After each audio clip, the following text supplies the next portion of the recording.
So this is the actual software that's on the BIOS chip.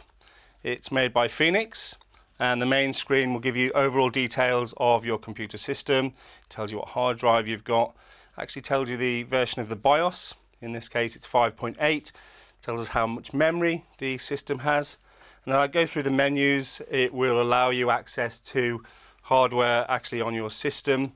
So I can set up the display, I can set a password, and I can change the order that things actually boot in.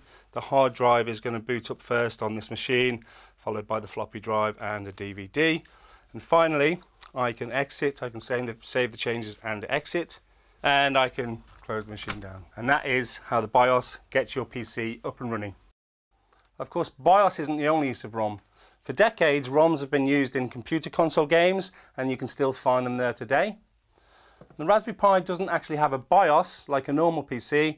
It has a little area of ROM on the system on chip, and when that starts up it tells the SD card to actually load in the operating system. And finally, on your smartphone, when you actually start that, it will read an area of ROM which tells that phone how to start up, how to talk to the screen, and so on. You can actually update the contents of the ROM. This is sometimes known as flashing the firmware. And you can see this in many phones, consoles and TVs.